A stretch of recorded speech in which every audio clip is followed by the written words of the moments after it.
Hello, everyone, and Happy New Year. This is 2023. The new year is here. This is a wonderful time to think about starting your new business. You're already ready to start your new business. You have questions.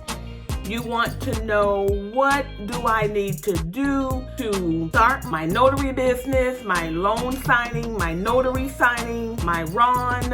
And so today,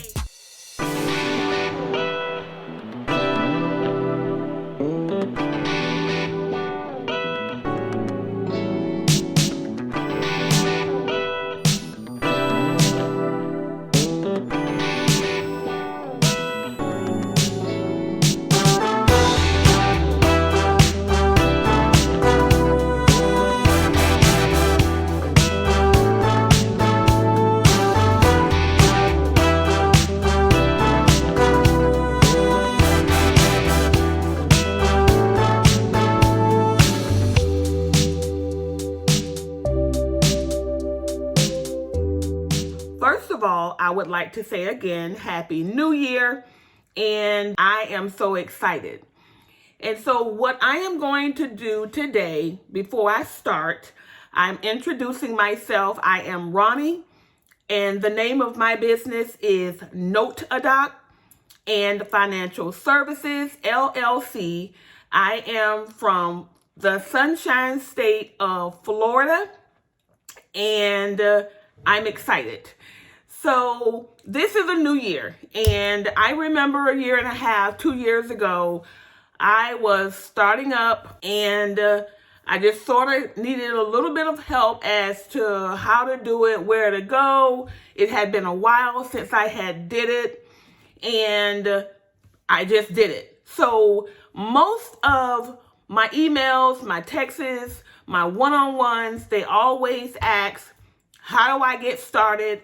How do I, get my business going?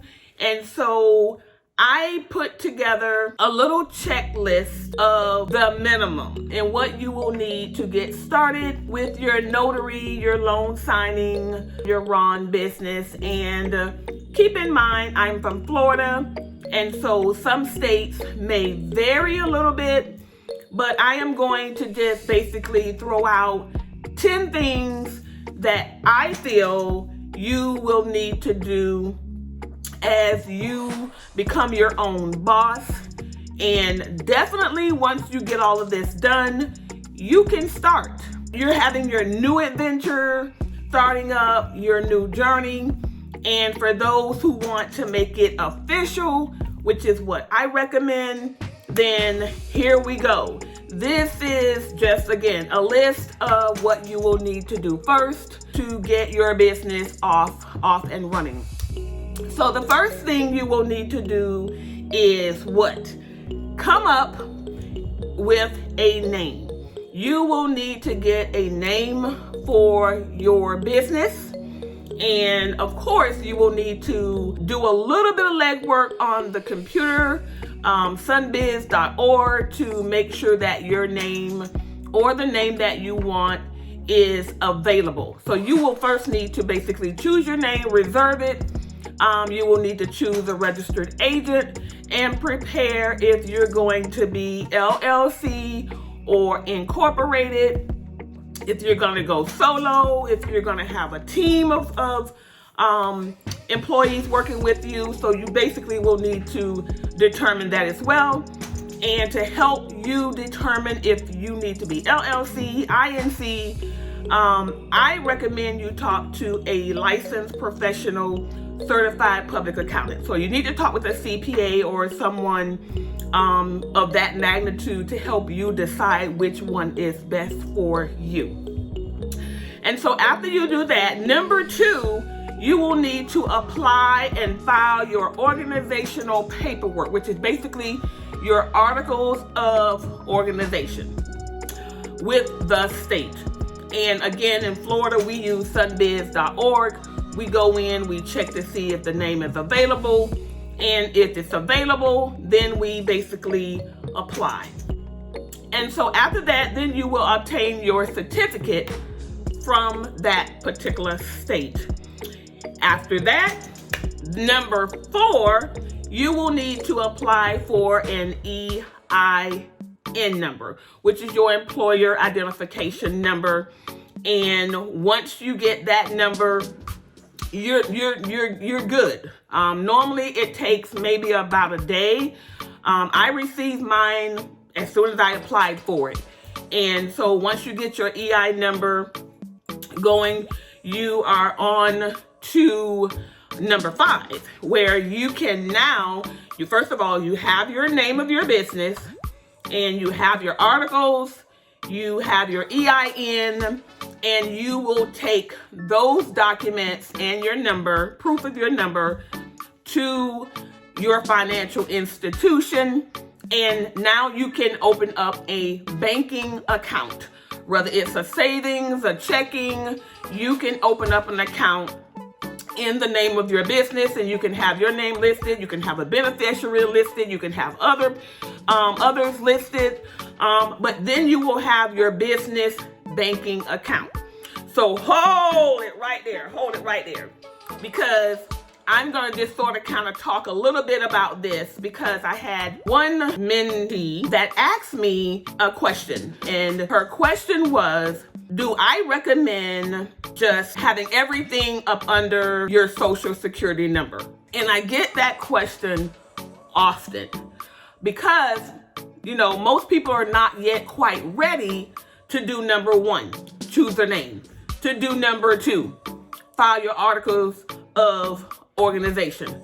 They're not ready to do that part just yet.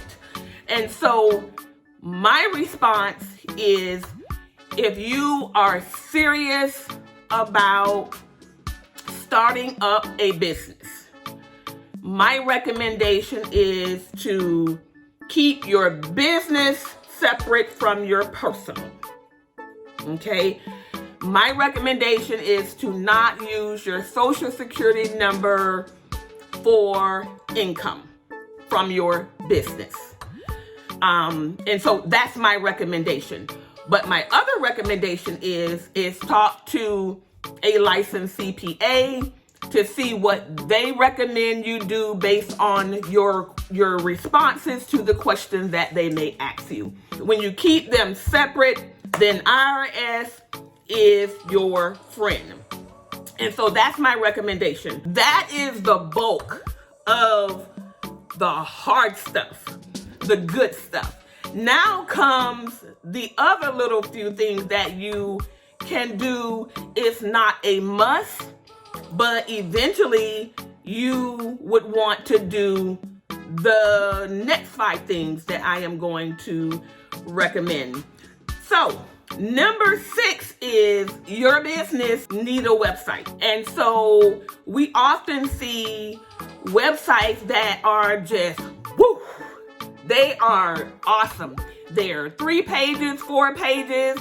They have a lot of information out there for you to click on page 1, click on page 2, go back to page 3, send me a message, and just a whole lot of stuff going on. And that is great. However, you do not have to have a website that has a lot of pages.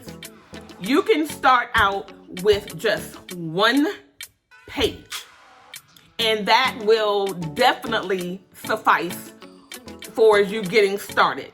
Now, 6 months down the line, 1 year down the line, you grow, you have money coming in, you have more people on your team, you're no longer solo, you've added this, and you can always upgrade. You just really want to get started, so you always can do just 1 page.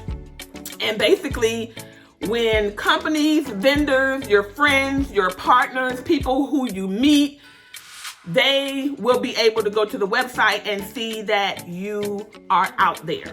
Okay? And so a few more things that I'm going to say at the end, you will understand why I say and why I recommend that you have at least a 1-page website. Okay? So number 7, once you do your website, now you're going to be able to create your business cards. And I do recommend business cards up front because you meet people, you help people, you serve people every single day. If not every day, every other day. And so while you're marketing business cards, postcards, flyers, those types of marketing tools are gonna be awesome. And so what I did when I first started, I had my notary business card, and then I actually had my life insurance business cards. And then of course, I always recommend a postcard, and you can also mail these cards to your customers or your potential customers, but at least have one type of business card where you, when you meet somebody and they say, "Hi, what's your name?" And I say, "Well, my name is Ronnie. What's your name?" They say, "My name is Steven, but I have my business card, so let me give it to you. And if you need my help in the future, then you can give me a call." Well, guess what? If you have your card, you can do what? Boom. Boom. Got my card too. Now, they do have companies now that are creating digital business cards. And so either one or both will be awesome, because if you get the customer's cell number, you can send them your digital business card, and then they will keep it on their phone, and then they will have it. So I'm a little old school. I have the paper business cards, but I also have the Hi Hello digital business card, and I do like it. I really do like it. But sometimes you don't have time to get people's phone numbers and email addresses, so a lot of times having the paper business cards will suffice, and it's just, it's old school, but I don't throw mine away. Some people do. And so now I'm gonna go back to what I was saying. If you have your business card, then you can also put your website address on your business card. And that is another way people can find you. So business cards are great. Websites are phenomenal. They are just good. Because when vendors start looking you up, they're wanting to see if you're a professional. They want to see if you are legit. They can look you up on the website, okay?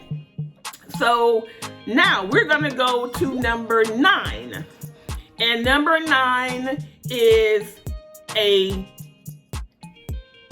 LaserJet printer. If you're going to be a notary signing agent, loan signing agent, general notary, RON, remote online, you're going to need a printer. LaserJet printer. Now, you have two options. You can have a single tray, and you can have a dual tray. If you ask me what my recommendation is, I am going to be so nice, and I am going to say you really do need a dual tray. However, you can get by with a single tray up front, and whenever you have letter versus legal, you can take in, put out, take in, put out. But that may get a little frustrating at some point when you really start picking up, the work is going good, you're getting that phone call, and you got to take out, you got to put in. So, you can get by with a single tray LaserJet, and then upgrade later as you will do your website. So it is cheaper to get a single, and then you can upgrade later as you blow up and get big. Then you can get the dual tray. So remember, LaserJet, not an inkjet. You will spend your profit up with an inkjet. You need a LaserJet. It's gonna print very professional, smooth, no smearing, and that's what you want, okay? Number 10, you will need a document scanner. Now, there are many out there to choose from, and so you will need a good one because they want the scan backs to be readable, clear, and that can pick up those documents very easily from the scanner. So you will need a document scanner. And you can get one that is mobile, or you can get one that is that just stays in your office, where you would be able to scan that way. And so some scanners, you can scan up to 25 documents at a time, 50 documents at a time, or I think 75 to 100 documents at a time. So I recommend maybe 50, but if you can't afford it, and just get the one that's 25, and when you get almost to 20 documents, you can just put more documents in. But the scanner will be required if you're going to take orders that require scan backs. So those are the 10 things on my checklist that I recommend you do and you will need to do when you're starting up a notary signing business. Now, you can get by maybe with the website, the business cards, and I'm sorry, one more. If you want to be on Google, the Google business account will also be necessary because that's how people will find you. If you're looking for general work, that's how you will be found. So you will need to create a Google business account. So number 1 is to choose your name. Number 2, you're going to apply and file for your articles. Number 3, you're going to obtain your certificate from the state that you're going to be certified in. Number 4, you're going to apply for your EIN. Number 5, you're going to open up your business banking checking savings account. Number 6, you're going to create your business website. Number 7, you're going to create and order your business cards. Number 8, you're going to create a Google business account. Number 9, I recommend a LaserJet single tray or a dual tray printer. And number 10, a document scanner. Now, these are the 10 things that I recommend you do if you want to make your journey, your new adventure official. You want to be your own boss? You can start today. I did. A year and a half ago, I started. And these are the things that I did first. And I'm doing well. I'm excited. 2023 is going to be the bomb. It is going to get better. The market's going to get better. And I am so excited. So I hope that this information will help you get started. If you have been lazy, if you have been procrastinating, guess what? Get up and get started. If you want to be a notary, if you want to be a notary signing agent, you want to be a remote online agent, guess what? You can do it. I did it. You can do it. So I hope this information helps, and I wish all of you a happy new year. Take care and have a great day, have a great week, and have a great January 2023. Bye!